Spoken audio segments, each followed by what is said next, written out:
नमस्कार विद्यार्थ्यांनो, माझे नाव माद्री राजभर आहे। मी तुम्हाला हिंदी हा विषय शिकवणार आहे। आज विद्यालय तुमचं स्वागत करत आहे। आज जो आपला व्याकरणचा धडा आहे त्याचं नाव काय आहे? अव्यय। काय आहे तिचं नाव? अव्यय। आणि हा धडाचा हा पहिला सीझन आहे। तर चला बघून घ्या यामध्ये आपण काय पाहणार किंवा काय करणार आहे। तर चला बघून घ्या। बघा इथे आता आपण इथे पाहणार आहे अविकारी शब्द अव्यय। काय पाहणार आहे? अविकारी शब्द अव्यय। जिन शब्दों में लिंग, वचन, कारक आदि के अनुसार विकार या परिवर्तन नहीं होता है उन्हें अविकारी शब्द कहते हैं। अव्यय काय आहे? नीटप्रमाणे ऐकून घ्या। ज्या शब्दातून लिंग, वचन, कारक यांच्या अनुसार विकार या परिवर्तन नाही होऊन जात आहे त्यांना आपण अविकारी शब्द असंही म्हणतो। कळलं? हो। अविकारी शब्द के चार भेद होते हैं। अविकारी शब्दातून चार भेद आलेले आहेत। पहिला क्रिया विशेषण अव्यय, दूसरा संबंध सूचक अव्यय आणि तिसरा तुमचा समुच्चय बोधक अव्यय आणि चौथा विस्मयादी बोधक अव्यय। तर याप्रमाणे अव्ययचा आपण चार प्रकार पाहणार आहे। तर चला बघून घ्या।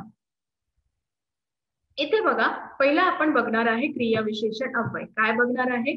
क्रिया विशेषण अव्यय बघणार आहे। बघा क्रिया की विशेषता बताने वाले शब्द को क्रिया विशेषण अव्यय कहते हैं। जे क्रियाची विशेषता सांगणार किंवा बतवणार त्या शब्दाला आपण क्रिया विशेषण अव्यय असंही म्हणतो।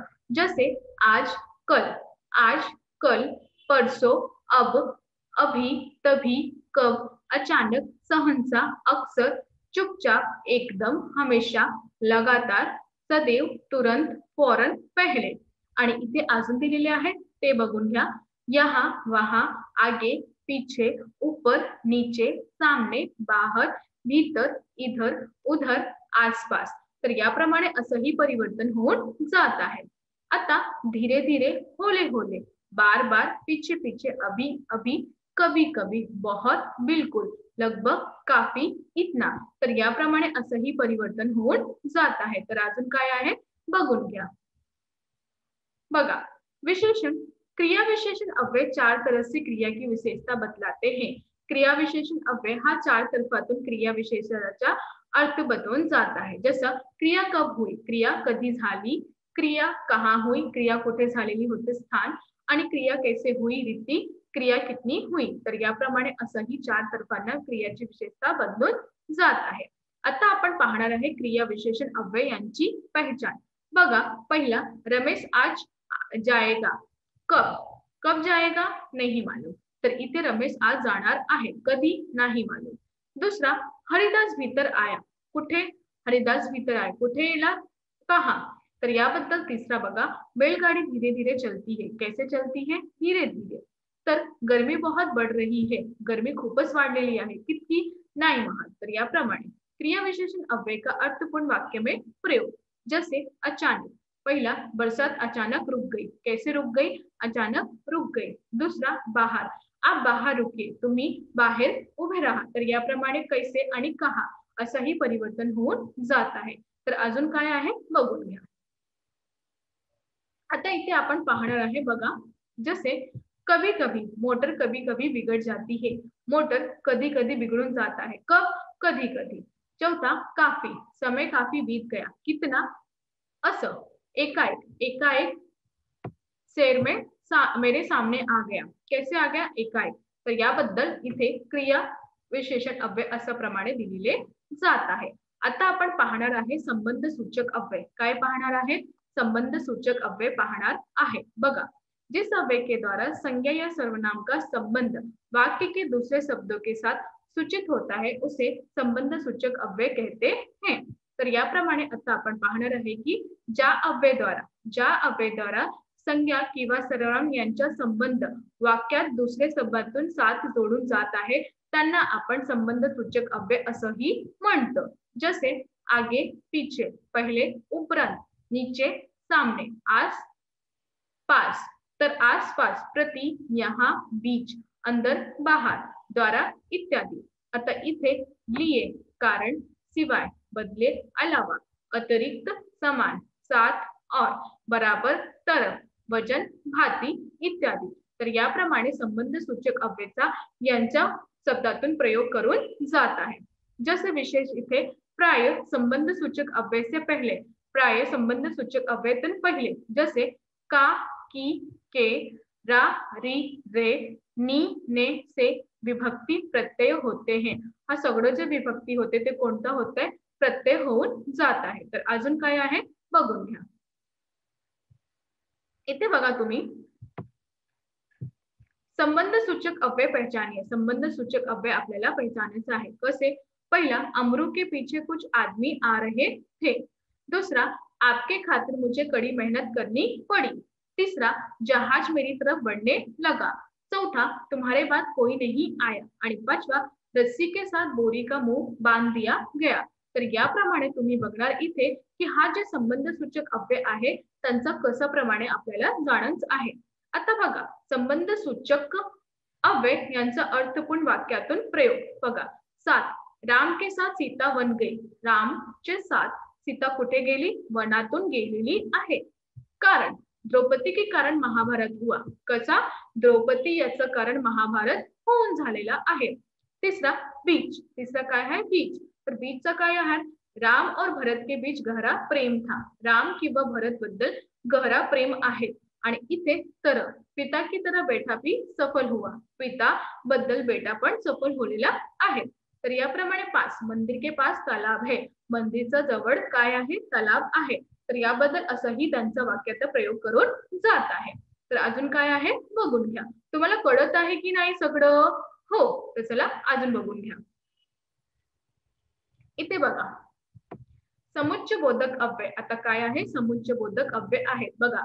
दो शब्दों या दो वाक्य को जोड़ने वाले अव्यय को समुच्चय बोधक अव्यय कहते हैं. जेव्हा दोन शब्द किंवा दोन वाक्यातून जोडणाऱ्या अव्ययाला आपण समुच्चय बोधक अव्यय असंही म्हणतो. जसे और, तथा, एवं, अथवा, या, किंतु, परंतु, लेकिन, पर, क्योंकि, बल्कि, अन्यथा, वरना, नहीं तो, फिर भी, इसलिए, ताकि, मानो, कि, अगर, मगर, यदि, तो, अगर, तो, यद्यपि, तथापि. हा सगळं कोणता काय आहे? समुच्चय बोधक अव्यय आहे. काय आहे? समुच्चय बोधक अव्यय आहेत. तर याबद्दल तुम्हाला असं माहिती जाणून आहे की समुच्चय बोधक अव्यय यांचा प्रयोग कशासाठी होऊन जात आहे. कळलं? हो. तर चला अजून बघून घ्या. बघा इथे आता आपण समुच्चय बोधक अव्यय यांचा अव्यय पहचानिए. तुम्हें नींद और आराम मिलना चाहिए. तुम्हाला नींद किंवा आराम मिलायचा आता. और दूसरा, यह सही है कि उन्हें समझाया दिया गया कि हा जोडून जात आहे. वे आगे बढ़ने लगे लेकिन चौकीदार ने उन्हें रोका. ते खूपच मागे जाणार होता परंतु चौकीदार ने त्यांना थांबवले. अदालत से बच गए पर यहाँ नहीं बच सकते. तर पर समुच्चय बोधक अव्यय यांचा अर्थपूर्ण वाक्यात प्रयोग करा. जसं इथे क्योंकि गृहस्वामी ने जूलिया के पैसे नहीं दिए क्योंकि उसने कप तोड़ा था. तर याबद्दल क्योंकि यांचा प्रयोग केलेले जात आहे. दूसरा, इसलिए अमरू निर्दोष पाया गया इसलिए थानेदार ने उसे छोड़ दिया. तर याबद्दल तुम्ही बघणार की इथे इसलिए यांचा प्रयोग केलेले जात आहे. ताकि हमें कबीर के प्रेरणा लेनी चाहिए ताकि हम जीवन में कुछ कर सके. तर इथे ताकि असं प्रमाणे दिलेले जात आहे. आता इथे अथवा, हम जोधपुर जाएंगे अथवा चित्तौरगड. तर याप्रमाणे अथवाचा प्रयोग करून जात आहे. त्यांना आपण म्हणतात समुच्चय बोधक अव्यय असंही म्हणतात. कळलं? हो. तर अजून काय आहे बघून घ्या. आता आपण पाहणार आहे विश्वयादी बोधक अव्यय. काय पाहणार आहे? विश्वयादी बोधक अव्यय पाहणार आहे. नीटप्रमाणे ऐकून घ्या. जिन अव्यय के द्वारा आश्चर्य, दुख, सुख, नफरत आदि भाव प्रकट होते हैं उन्हें विश्वयादी बोधक अव्यय कहते हैं. ज्या अव्यय द्वारा आपल्याला आश्चर्य, दुःख, सुख, नफरत आदि सगळं भाव प्रकट होते त्यांना आपण विश्वयादी बोधक अव्यय असंही म्हणतो. जैसे हाँ, जी हाँ, अच्छा, शाबाश, भला, हाय, ओह, उफ, आहा, अरे, अरी, अजी, भगवान, भई, सच, वा, अहो. तर हा सगळं जे आहे ते विश्वयादी बोधक अव्यय यांचा प्रयोग आहे. तर यातात विषय अव्यय वाक्य में प्रारंभ होते तथा इसे अव्यय के बाद या चिन्ह लगाया जाता है. अव्यय यांच्यात वाक्यात सुरुवात होते किंवा अव्ययचा बाद हा चिन्हाचा प्रयोग करत आहे. जसं बघा इथे चौथा है तुमच्या विश्वयादी बोधक अव्यय. जिन अव्यय के द्वारा आश्चर्य, दुख, सुख, नफरत आदि भाव प्रकट होते हैं उन्हें विश्वयादी बोधक अव्यय कहते हैं. हाँ, जी हाँ, अच्छा, शाबाश, भला, हाय, आह, ओह, अफ, आहा, अरे, अजी, भगवान, भई, सचवा, अहो हा सगळं जो प्रयोग करत आहे त्यांना आपण विस्मयादिबोधक अव्यय असंही म्हणतं। जसं विशेष ये अव्यय वाक्य के प्रारंभ में आता है, इस अव्यय के बाद या चिन्ह लगाया जाता है। हा अव्यय यांचा वाक्यात प्रारंभ तर येते आणि याबद्दल यांचा चिन्हाचा प्रयोग असा केलेले जात आहे। विस्मयादिबोधक अव्ययचे पहचान आणि यांचं पहचान कसं प्रमाणे होऊन जात आहे ते आपण बघणार आहे। जसं पहिला, अरे तुम्हारा पत्र आया है जगन, तर अरे याबद्दल विस्मयादिबोधक असे असाही म्हणतात। दुसरा, हा ये तुम्हारी मोटर कार है, हा खरंच हा तुमची मोटर कार आहे असं। तिसरा, अच्छा तो घबराने की कोई बात नहीं, आता तुम्हाला घबराण्याची कोणतीही बात नाही। चौथा, वाह घोडा तेज दौड़ता है, वाह घोडा खूपच तेज दौडत आहे। तर याप्रमाणे यांना आपण विस्मयादिबोधक अव्यय असंही म्हणतो। कळलं? हो, तर चला अजून बघून घ्या। आता आपण पाहणार आहे विस्मयादिबोधक अव्ययांचा अर्थपूर्ण वाक्यात प्रयोग।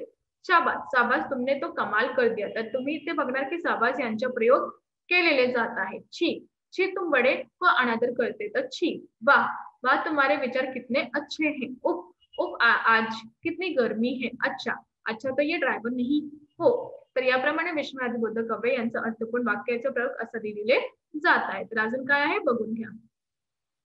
बघा, इथे आपण निम्नलिखित वाक्यात अर्धरोखित अव्यय यांचा भेद पहचानायचा आहे। तर नीटप्रमाणे ऐकून घ्यायचं आहे। धीरे धीरे बिल्ली सब परेशान हो गए, क्रिया विशेषण अव्यय। धीरे धीरे आणि या कोण आहे क्रिया विशेषण अव्यय आहेत।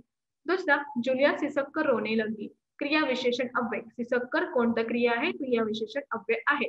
अरे बिल्ली भाग गई, तर याप्रमाणे अरे विस्मयादिबोधक अव्यय आहेत। चौथा, उन्हें लगा कि शायद डॉक्टर साहब आए थे, तर की समुच्चय बोधक अव्यय। पांचवा, तुमने चाय की प्लेट और प्याली, बघा उन्हें लगा कि शायद डॉक्टर साहब आए थे, तर की समुच्चय बोधक अव्यय।